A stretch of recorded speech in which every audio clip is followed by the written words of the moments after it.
দেখো দেখি কাণ্ডখানা, ঘুমিয়ে বেলা দুপুর করে ফেলেছি। কখন রান্না চড়াবো আর কখন যে তাক নিয়ে বসবো কে জানে। ওদিকে তিনটে হতচ্ছাড়ি বোধহয় পাড়া বেড়াতে বেরোয়েছে। সকালবেলা যে আমাকে একটু সাহায্য করবে তা না, আছে কেবল ঘোরাঘুরি নিয়ে। ওই সতীনের ছাগুলোকে নিয়ে আমার মরণ হয়েছে। দাঁড়া, আজ তোদের মজা দেখাচ্ছি। ইন্দুবালা, ননিবালা, নিতুবালা, কোথায় গেলি তোরা? আমাদের ডেকেছ মা? হ্যাঁ ডেকেছি। তা কোথায় ছিলি তোরা? বাড়িতে যে কত কাজ পড়ে আছে সে খেয়াল নেই? আমরা সব কাজ করে ফেলেছি মা। সকালে ঘরদোর ঝাড়ু দিয়ে রান্না চড়িয়েছি, তারপর কুয়ো থেকে জল তুলে সব কাপড় চোপড় ধুয়ে দিয়েছি। কেবল রান্না আর কাপড় চোপড় ধুলে হবে? তোর বাবা আজ কাপড় নিয়ে হাটে যাবে, দুপুরের আগেই কাপড় বুনে শেষ করতে হবে। সে কাজ করা হয়ে গেছে মা, আমরা তিন বোন সব কাপড় বুনে ফেলেছি। তাহলে আমাকে ডাকলি না কেন হতচ্ছাড়ি? নিজেরা কিভাবে কি করেছিস তা বিধাতাই জানে। তোমার ঘুম ভাঙলে যদি রেগে যাও তাই ডাকিনি মা। হ্যাঁ, আমি তো কথায় কথায় রেগে যাই। তোদের সাথে চুলোচুলি করি তো, এটাই তো বোঝাতে চেয়েছিস তাই না? না মা, আমরা এরকম কিছুই বোঝাইনি। তুমি আমাদের কত আদর যত্ন করে রাখো, সৎ মা হয়েও মায়ের অভাব কখনো বুঝতে দাওনি, তাই না রে ছোট? হ্যাঁ রে দিদি, মা আমাদের অনেক আদর করে। হয়েছে হয়েছে, এখন আর তেল দিতে হবে না। যা, বোনা কাপড়গুলো ভাঁজ করে বেঁধে ফেল গিয়ে, তোর বাবা এলো বলে। হ্যাঁ, তা গিন্নি তোমাদের কাজ কত দূর? হাটের তো সময় হয়ে গেছে। আমাদের কাজ শেষ। তা কোথায় গিয়েছিলে সকালবেলা? রায়চৌধুরীর বাড়িতে গিয়েছিলাম। রান্না বান্না কি হয়েছে খেয়ে আবার বেরোতে হবে। সেই সকালে উঠে তোমার জন্য রান্না চড়িয়েছি, তুমি এসো, আমি খাবার দিচ্ছি। হ্যাঁ গো, তুমি ফিরবে কবে? ফিরতে ফিরতে দুদিন লাগবে গিন্নি। এত সব কাপড় একদিনে বিক্রি করা যাবে না। বলছিলাম কি, গয়া পিসি আসতে চেয়েছিল বাড়িতে, পিসিকে বলবো আসার জন্য? তোমার পিসি আসবে তাতে আমার অনুমতি নেওয়ার কি আছে, আসুক না। তুমি বাড়ির কর্তা, সব জিনিস তোমাকে বলে করাই ভালো। এই না হলো গিন্নির মতো কথা। তোমার মতো লক্ষ্মী বউ পেয়ে আমার ঘর ধন্য হয়েছে। তা মেয়েরা কোথায়, ওরা খাবে না? ওরা পরে খাবে, তুমি এখন খেয়ে নাও। ঘাটে আবার নৌকা দাঁড়িয়ে আছে। আমি চলে গেলে মেয়েগুলোকে তুমি দেখে শুনে রেখো। মা মরা মেয়ে আমার, মায়ের স্নেহের যেন অভাব না হয়।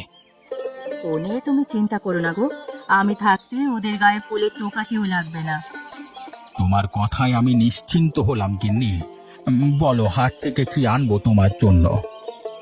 বেনারসি শাড়ি আর গন্ধলতা তেল আনবে, পান সুপারি আর বাক্স ভরে ঝিনুকের চুন আনবে। ঠিক আছে গিন্নি, তাই নিয়ে আসবো। আমি চাই গিন্নি, তোমরা সাবধানে থেকো। ঠিক আছে, তুমি যাও। তুমি সাবধানে যেও বাবা, আর তাড়াতাড়ি ফিরে এসো। আসবো মা, খুব তাড়াতাড়ি ফিরে আসবো।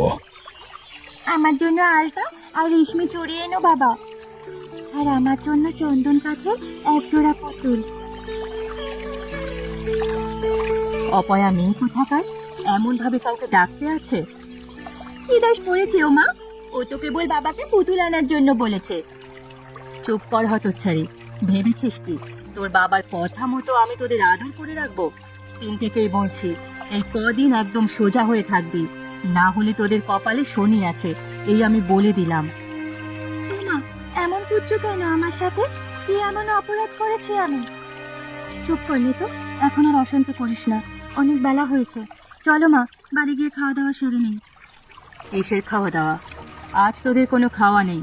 তোরা সব কটা জঙ্গলে যাবি, রান্নার জন্য কাঠ কুড়িয়ে আনবি। যদি বেশি কাঠ আনতে পারিস তবেই তোদের খাবার জুটবে। এ কি বলছো মা? খাবার না খেয়ে কাজ করবো কিভাবে? বেশি কাঠ আনতে হলেও তো খেতে দেওয়া উচিত। আমাকে এসব উচিত অনুচিত শেখাতে আসবি না মেয়ে, যা বলছি তাই কর, না হলে আজ কেন কালও খাবার পাবি না। এখন কি করবি দিদি? মা যে আমাদের খাবার দেবে না বলে গেল। এটা কি সৎ মা নাকি রাক্ষসী? বাবা যে কি দেখে বিয়ে করেছিল কে জানে। চুপ কর তোরা, পরে আবার শুনতে পাবে। চল এক কাজ করি, জঙ্গলে চলে যাই, সেখানে গাছের ফল খেয়ে খিদে মেটানো যাবে। তাই চলো দিদি, আমার খুব খিদে পেয়েছে। চল তবে, আমিও যাব। আজ গরমটা খুব পড়েছে, গ্লাসের পর গ্লাস শরবত খেয়েও শান্তি পাচ্ছি না। বিকেলে একটু বৃষ্টি হলে বাঁচি। রমা, ও রমা, বলি ঘরে আছিস? আছি পিসিমা, তাই এলে এতক্ষণে? আমি সেই কখন থেকে অপেক্ষা করছি। কি করবো বল, রাস্তায় একটাও গাড়ি পেলাম না, অগত্যা হেঁটে আসতে হলো। সে কি গো, এই বুড়ো বয়সে এতটা পথ হেঁটে আসতে হলো? এখানে এসে বসো, নাও শরবত খাও। মেয়েগুলো বাড়িতে নেই যে ওদের দিয়ে তোমার পাটা একটু টেপাবো। তা গেছে কোথায় ওরা? জঙ্গলে পিসি, মেয়েগুলো হয়েছে এক একটা বিচ্ছু, সারাটা দিন আমাকে জ্বালিয়ে খাচ্ছে। কবে যে ওদের বাড়ি থেকে বিদায় করব? আরে সেই জন্যই তো আমি এসেছি, তোর মেয়েদের জন্য বিয়ের প্রস্তাব নিয়ে এসেছি। আমার মেয়ে না ছাই, ওরা আমার সতীনের মেয়ে। তা বরের বাড়ি কোথায়? কি কি লাগবে বিয়েতে? আমি কিন্তু বাপু পণ টন দিতে পারবো না। পণ লাগবে না লা, কেবল মেয়ে দিলেই হবে। ছেলের বাড়ি পলাশপুর, বাবা মা নেই, এক ভাই আছে কেবল। তা ভালো, কিন্তু তিনটে মেয়েকে আলাদাভাবে বিয়ে দিলে তো অনেক খরচ। ওই ছেলে কি তিন মেয়েকে একসাথে বিয়ে করবে? তাও করবে, কিন্তু একটা কথা আছে। কি কথা পিসি? ছেলে যেহেতু আমার উপর থেকে তিনটে বোঝা নামাবে, আমি যে কোনো কথা মানতে রাজি আছি। ছেলেটা বোবা কানা, কথাও বলে না, চোখেও দেখে না। সে কি, তাহলে সংসার চলবে কি করে? এখন ভাইয়ের সংসারে খাচ্ছে, বিয়ের পর তোর মেয়েদের কাজ করে সংসার চালাতে হবে। বাড়ির কাজ তো সব শিখছে ওরা, তাই কোনো সমস্যা হবে না। তাছাড়া তোর এত মাথা ব্যথা কেন? ওরা একভাবে বাঁচতে পারলেই হলো। তা ঠিক বলেছ পিসি, সতীনের ছাগগুলোকে বিদায় করতে পারলেই আমি বাঁচি। কিন্তু ওরা কি বিয়েতে রাজি হবে? সে তুই আমার ওপর ছেড়ে দে, আজ রাতেই ওদের রাজি করাবো। তাহলে চলো, কালই গিয়ে ছেলে দেখে আসি। ওর বাবা বাড়িতে নেই, এই সুযোগে পাকা কথা সেরে ফেলবো। উনি বাড়ি এলে কেবল কন্যা সম্প্রদানটা হবে। মেয়ে মানুষ হয়ে তুই ছেলে দেখতে যাবি? এমন কথা তো বাপের জন্মে শুনিনি কো। তাছাড়া আর উপায় নেই পিসি, ওদের বাবা যদি সব জেনে যায় তবে বিয়েটা ভেঙে দেবে। তার চেয়ে আমি গিয়েই বরং দেখে আসি। বেশ, তবে তাই হবে। এখন আমাকে কিছু খেতে দে, খুব খিদে পেয়েছে। এসো পিসি, ঘরে এসে বসো, আমি তোমার জন্য খাবারের আয়োজন করছি। মা, রাতে কেবল পান্তা ভাত, এটা দিয়ে কিভাবে খাবো মা? ইস, বড়লোকের মেয়েরে আমার, পান্তা তাদের মুখে রুচে না। এগুলো ছাড়া তো অন্য কিছু দিতে পারতে, ভাতগুলো দেখেই বোঝা যাচ্ছে এগুলো কাল রাতের। এছাড়া কি তোদের মাংস ভাত খাওয়াবো নাকি হতচ্ছাড়ি? ঘরে একটা টাকা নেই, আর তোরা আছে সাবধান নিয়ে। এগুলো খেলে খা, না খেলে গিয়ে শুয়ে পড়, আমি আর কিছু দিতে পারবো না। দূর, মা সবসময় কেবল ঝগড়া করে আমাদের সাথে, এই ভাত আমি খাবোই না। আহ ছোট, এমন করিস না, যা আছে খেয়ে নেব, না হলে সারা রাত না খেয়ে থাকতে হবে। হ্যাঁ রে নিতু, খাবারের সাথে রাগ করতে নেই, যা আছে খেয়ে নেব। ইরে নাতনিরা, এসব গুজুর গুজুর ফুসুর ফুসুর করছিস? পান্তা খেতে ভালো লাগে না বুঝি? না ঠাকুমা, আমি এসব খাবার একদম খেতে পারি না। মা থাকতে আমাদের কত মজার খাবার খাওয়াতো, সৎমা এসে কেবল পান্তা খাওয়ায়। আরে কত দুঃখ তোদের, তবে চিন্তা করিস না, আমি তোদের মজার খাবার খাওয়ার একটা উপায় বের করেছি। তোরা যদি আমার কথায় রাজি হোস, তবে খাবারের আর অভাব হবে না। কি উপায় ঠাকুমা, কি উপায় ঠিক করেছো? তোদের তিনজনের বিয়ে ঠিক করেছি। ছেলে অনেক ধনী, রাজরানী হয়ে থাকতে পারবি, কখনো কোনো কিছুর অভাব হবে না। তাই নাকি? বিয়ে হলে অনেক খেতে পারবো? কিন্তু বাবা তো বাড়িতে নেই, তার অনুমতি ছাড়া আমরা কিভাবে মতামত দেব? রাখ তো বাবার কথা, বাবা যে তার সন্তানদের খোঁজ নেয় না, তার আবার অনুমতি কিসের? ও ঠাকুমা, আমরা বিয়েতে রাজি, তুমি মাকে বলো বিয়ের আয়োজন করতে। হ্যাঁ গো ঠাকুমা, আমাদের এই নরক থেকে তুমি উদ্ধার করো। এই তো লক্ষ্মী মেয়ের মতো কথা। আমি আর তোর মা তবে কাল ছেলের বাড়িতে গিয়ে পাকা কথা সেরে আসবো। হ্যাঁ তাই যাও ঠাকুমা, কোনোভাবে এই বাড়ি থেকে বের হতে পারলেই বাঁচি। আপনারা তো আমার ভাইকে দেখলেন, ও একটু অসুস্থ, তাই তাড়াহুড়ো করে বিয়েটা দিতে চাচ্ছি। আমিও আমার মেয়েগুলোকে তাড়াহুড়ো করে বিদায় করতে চাচ্ছি বাবা। সৎ মেয়ে বলে কথা, ওদের বাড়ি থেকে বের করতে পারলেই শান্তিতে থাকতে পারবো। ও, এই কথা। এতক্ষণে বুঝেছি জেনে শুনে এমন ছেলের সাথে কেন মেয়ের বিয়ে দিচ্ছেন, তাও আবার 3 মেয়ে একসাথে। জেনে শুনে সৎ মেয়েকে কে ভালো ছেলের হাতে তুলে দেয় বলুন তো? ওরা যত কষ্টে থাকবে আমি তত শান্তি পাবো। আমারও একই কথা। তপন আমার সৎ ভাই, বাবা মারা যাওয়ার পর ওর সব সম্পত্তি আমি নিয়ে নিয়েছি। এখন ওকে কোনোভাবে বিয়ে করিয়ে একটা কুঁড়ে ঘর দিয়ে দিতে পারলেই বাঁচি। তাহলে আর দেরি কেন? দুজনের অভিপ্রায় যখন এক, পাকা কথা তাহলে সেরে ফেলা যাক। হ্যাঁ হ্যাঁ, বিয়েতে আমাদের কোনো আপত্তি নেই। আমরা আপনার 3 মেয়েকেই ঘরে তুলবো। তাহলে আগামী শুক্রবারই বিয়েটা হয়ে যাক। আমি আজ ওর বাবাকে রাজি করাবো। যাক, ভালোই ভালোই পাকা কথা হয়ে গেছে। আজ তবে আসি, আবার দেখা হবে। কি, তুমি আমাকে না জানিয়ে মেয়েদের বিয়ে ঠিক করে ফেলেছো? হ্যাঁ গো, পাত্রটা খুব ভালো তো, তাই হাতছাড়া করিনি। তা ছেলের নাম কি? কি করে, চাকরি না ব্যবসা? ছেলের নাম তপন। চাকরি ব্যবসা কিছুই করে না, বাপ দাদার অঢেল সম্পত্তি আছে, তাই দেখাশোনা করে। ওখানে বিয়ে হলে আমাদের 3 মেয়ে রাজরানী হয়ে থাকবে গো। খাওয়া দাওয়া পোশাক আশাকের কোনো চিন্তা করতে হবে না। তাহলে তো ভালো। এই পাত্রের সন্ধান তুমি কোথায় পেলে গো? গয়া পিসি খোঁজ দিয়েছে, আমি ছেলে দেখে পাকা কথাও দিয়ে এসেছি। বাবা বাবা বাবা, তুমি দেখি অনেক চালু হয়েছো গিন্নি। তা বিয়ে কবে? আগামী শুক্রবারে। তা তোমার মতামত কি? হাজার হোক মেয়ে 3টে তোমার। আমি সব দেখে এসেছি, এখন তুমি যা সিদ্ধান্ত নেবে তাই হবে। আমার আর কি সিদ্ধান্ত নেওয়ার আছে? তুমি যখন পাকা কথা দিয়ে এসেছো সেখানেই বিয়ে হবে। ঠিক আছে, তবে তুমি বিয়ের আয়োজন করো। শুক্রবারের তো আর বেশি দেরি নেই, যা করার এর মধ্যেই করতে হবে। আমরা আসি বাবা, তুমি নিজের খেয়াল রেখো। সাবধানে যাস মা, আর শ্বশুর বাড়ির সবার মন জয় করে চলিস। আমি তোদের তেমন কিছু দিতে পারিনি, কি করে দেব বল? ব্যবসার যা অবস্থা, সংসারই চলছে না। ও কথা বলো না বাবা, তুমি আমাদের যে স্নেহ মমতা দিয়েছো তা কখনো শোধ করতে পারবো না। মা মরে যাওয়ার পর এতগুলো বছর তুমি আমাদের আগলে রেখেছো। তোমরা কি দুঃখের আলাপ শেষ করবে? এদিকে যে মাঝরাত হয়ে গেল, কখন রওনা দেবো আর কখন বাড়ি পৌঁছাবো বলো তো? হ্যাঁ হ্যাঁ, তাড়াতাড়ি চলো, ওখানে গিয়ে আবার আচার কাজ করতে হবে তো। ও বউ, চলে এসো তোমরা। তাই যাও, এখানে দাঁড়িয়ে থেকে কোনো লাভ নেই।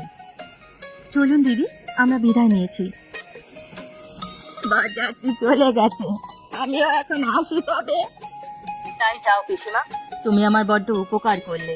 মেয়েগুলোকে বিয়ে দিয়ে যে কি শান্তি লাগছে এখন। কিন্তু আমার কেমন একটা খটকা লাগছে গিন্নি। একে তো বরযাত্রী রাতে এলো, তার উপর জামাই বাবাজি কোনো কথা বললো না, সারাক্ষণ একজন তার সাথে ছিল। ছেলেটা অন্ধ না বোবা কিছুই তো বুঝতে পারলাম না। ও কিছু নয় গো, বিয়ে করতে এসে খুব লজ্জা পেয়েছে, সেই জন্য কথা বলেনি। ও এই কথা, তাহলে বলতে হবে জামাই বাবাজি খুব লাজুক। হ্যাঁ গো, ছেলেটা ঠান্ডা আছে, মেয়েগুলোর কষ্ট হবে না। আমি তো তাই চাই গিন্নি, শান্তিতে ওরা যেন স্বামীর সংসারটা করতে পারে। বড় মেয়েটাকে নিয়ে চিন্তা নেই, কিন্তু ছোট দুটো মেয়ে যা দুরন্ত হয়েছে। এখন ওদের সামাল দেওয়ার লোক আছে, তোমায় এত ভাবতে হবে না। রাত অনেক হয়েছে, এখন ঘরে এসো। এই হলো তোমাদের সংসার, আর ওই তোমাদের স্বামী। সব তোমাদের বুঝিয়ে দিয়ে গেলাম, আজ থেকে এখানেই থাকবে তোমরা। সে কি কথা, আমরা এই কুড়ে ঘরে থাকবো কেন? মা না আমাদের বড় বাড়ি দেখে বিয়ে দিয়েছে। ইস, মেয়ের কথা শোনো, বড় বাড়ি কি তোর বাবা তৈরি করে রেখে গেছে? ও বাড়ি আমাদের, ওখানে চোখ দিবি না বলে দিলাম। আচ্ছা ঝগড়াতে মহিলা তো আপনি, আসতে না আসতেই ঝগড়া শুরু করে দিয়েছেন। ঝগড়া করছি তো বেশ করছি, ভালোই ভালো চুপ হয়ে যা, না হলে 3টে চুলের গোছা থাকবে না। কথা চিড়ি দেখেছো দিদি, পায়ে পড়ে কিভাবে ঝগড়া করছে। ওগো, আপনি কিছু বলবেন না? ছোট মানুষ বলে যে কেউ এসে যাতা বলে যাবে আমাদের। ও কি বলবে? হ্যাঁ, ওর কি বলার কোনো মুখ আছে? ও তো বোবা কানা। আমাদের স্বামী বোবা কানা? এ কি বলছেন দিদি? সত্যি বলছি, না হলে তোমাদের মতো অপয়া মেয়েদের ঘরে আনি? এখন তা তোরা, আমি বাড়িতে যাচ্ছি। আজ থেকে এখানেই থাকবি আর 3 বোনে কাজ করে সংসার চালাবি। ও দিদি, কি বলে গেল উনি? আমাদের স্বামী নাকি বোবা কানা? কিন্তু দেখে তো জন্মান্ধ মনে হচ্ছে না। আমার মন বলছে ওই ডাইনি আর তার স্বামী ওর চোখ কানা করে দিয়েছে। না জেনে কারোর উপরে দোষ দেওয়াটা ঠিক না মেজো, সেজন্য ওনার সাথে কথা বলা দরকার। কথা বলবে কি করে? উনি তো কথা বলতে পারে না। চোখেও তো দেখতে পারে, কানেও তো শুনতে পারে, আর দেখে মনে হচ্ছে পড়াশুনো কিছুটা জানে। তাই বলছিলাম কি, ওনাকে যদি লিখতে বলি তাহলে কেমন হয়? তা ভালো বলেছিস, কিন্তু খাতা কলম কোথায়? আমি খাতা কলম নিয়ে এসেছি দিদি। স্বামীর ঘরে এসে পড়বো বলে আমার পুরনো খাতা আর কলমটি নিয়ে এলাম। ওটা দেবো ওনাকে? হ্যাঁ, ওগুলো নিয়ে আয়। এই যে শুনছেন? আচ্ছা বলুন তো, আপনার এই অবস্থা কি করে হলো? আর কে করেছে এরকম? হ্যাঁ রে দিদি, লিখছে উনি। তা কি লিখলো রে? দাঁড়া দাঁড়া, পড়ে দেখি। ও দিদি, তুমি পড়ো তো। ও লিখেছে, আসলে তোমাদের কথাই ঠিক। আমি জন্ম থেকে এরকম ছিলাম না। আমার দাদা আর বৌদি আমার চোখ নষ্ট করে দেয়। আর যাতে কথা না বলতে পারি সেজন্য জ্বলন্ত কয়লা আমার মুখে ঢেলে দেয়। কিন্তু এই কি কথা? এরকম পিচাস মানুষও হয়? কিন্তু এরকম করেছে কেন? এরকম করেছে কারণ ওরা চায় আমার সব সম্পত্তি নিয়ে নিতে। জোর করে সব নিয়েও নিয়েছে। কিন্তু আমার বাবা আমার ভবিষ্যতের কথা চিন্তা করে অনেকগুলো সোনার মোহর লুকিয়ে রেখে গিয়েছিল। ওগুলোর খবর শুধু আমিই জানি। ওরা সেগুলো আমার কাছে চেয়েছিল, কিন্তু আমি বলিনি কোথায় আছে। তাই আমি যাতে ওগুলো উদ্ধার করতে না পারি সেজন্য আমার চোখ নষ্ট করে দেওয়া হয়। আর এই ঘটনা যেন আমি কাউকে বলতে না পারি সেজন্য আমার কথা বলার শক্তি ওরা নষ্ট করে দেয়। হায় হায়, এরা কি মানুষ নাকি নরকের কীট? একটা মানুষের সাথে এরকম পাশবিক আচরণ কেউ করে? এটা এত সব ভাবার সময় নয় দিদি। আমাদের আগে ভাবতে হবে ওই মোহরগুলো কোথায় আছে। তাহলে আমাদের ভাগ্য ফিরবে, ওনাকেও সুস্থ করতে পারবো। ঠিক বলেছিস, ওনাকে জিজ্ঞেস কর ওগুলো কোথায়। মোহরগুলো আমাদের বাড়ির দক্ষিণ পাশে যে পুকুর আছে তার কূপ কোণে পোতা আছে। তোমরা সেখান থেকে মোহরগুলো উদ্ধার করে আনো। ঠিক আছে, তবে তাই হবে। চল দিদি, এক্ষুনি ওগুলো নিয়ে আসি। এত রাতে সবাই নিশ্চিত ঘুমিয়ে আছে। এই সুযোগে আমাদের কাজগুলো সেরে ফেলতে হবে। তোরা যা, তবে আমি ওনার কাছেই থাকি। একা মানুষ কখন কি প্রয়োজন হয় কি জানে। ঠিক বলেছো দিদি, হয়তো শত্রুদের অন্য অভিপ্রায়ও থাকতে পারে। বিয়ের পর ওনাকে হত্যা করে আমাদের কাঁধে দোষ দেবে। তাহলে দিদি এখানে পাহারা দে, আমরা দুজন মোহর নিয়ে আসি। গিন্নি, আরে ও গিন্নি, খবর শুনেছো? আমাদের যে সর্বনাশ হয়ে গেছে। সর্বনাশ হয়ে গেছে? এসব বলছো তুমি? সত্যি বলছি গিন্নি, ওই 3 বোন আমাদের সর্বনাশ করে ছাড়লো। কি হয়েছে খুলে বলো তো। আরে তপনের কাছ থেকে ওরা মোহরের সন্ধান পেয়ে গেছে। কালকে রাতে তা উদ্ধার করে ডাক্তারের কাছে গেল। আরে বাবা, লোক মুখে শুনছি তপন নাকি সুস্থ হয়ে গেছে, এখন পুলিশ নিয়ে আসবে বাড়িতে। এ কি বলছো তুমি? পুলিশ নিয়ে বাড়িতে এলে তো আমরা ধরা পড়ে যাব। এতদিন তপনের ওপর যে নির্যাতন করেছি সব পাশ হয়ে যাবে। এখন কি করব বলো, বাড়িতে থাকলে বিপদ হয়ে যাবে। ওগো, এক কাজ করো, আমরা কদিনের জন্য গা ঢাকা দিয়ে থাকি। অবস্থা স্বাভাবিক হলে বাড়ি ফিরে আসবো। গা ঢাকা দিয়ে লাভ হবে না দিদি, আমরা তার আগেই এসে গেছি। এখন তোমাদের পালানোর সব পথ বন্ধ। ওগো, আমাদের তোমরা ক্ষমা করে দাও। আমরা যা অন্যায় করেছি আমার ভাইয়ের সাথে করেছি, তোমাদের তো কোনো ক্ষতি করিনি। আমাদের স্বামীর শত্রুকে আমরা কখনো ছাড়বো না। তোমাদের উপযুক্ত শাস্তি পেতেই হবে। একটু অপেক্ষা করো, তোমাদের হাতে নাতে সবকিছু উসুল করা হবে। ও দিদি, আর অপেক্ষা করতে হবে না, পুলিশ চলে এসেছে। হ্যাঁ গো, তুমি এখন সবকিছু দেখতে পাচ্ছ।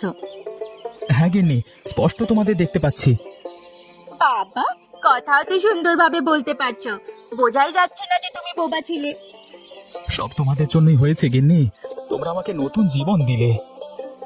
আর তুমি আমাদের সৎ মায়ের হাত থেকে বাঁচালে। ওই সংসারে থাকলে আমাদের না খেয়ে মরতে হতো।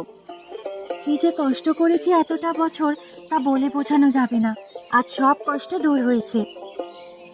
তোমাদের আর কোনো কষ্ট নেই গিন্নি। এখন থেকে আমাদের দুঃখের সংসারে সুখ বিরাজ করবে। ঠিক বলেছ, আমরা এখন খুব সুখে আছি, আর এই সুখ আমাদের সৎ মাকেও দেখাতে হবে। বেশ বলেছ দিদি, একদিন বাবা মাকে চিঠি লিখে আমাদের বাড়িতে ঘুরে যেতে বলি, তাহলে সৎ মায়ের উচিত শিক্ষা দেওয়া যাবে। তাই লিখো, ওরা এলে আরেকটু মজা হবে। কি যে শনি পেয়েছিল আমাকে, 3টে মেয়েকে বিয়ে দিয়ে একেবারে একা হয়ে গেছি। এখন সংসারের সব কাজ আমাকে করতে হয়, সব দোষ ওই গয়া বুড়ির। ওর কথা কেন যে শুনেছিলাম সেদিন।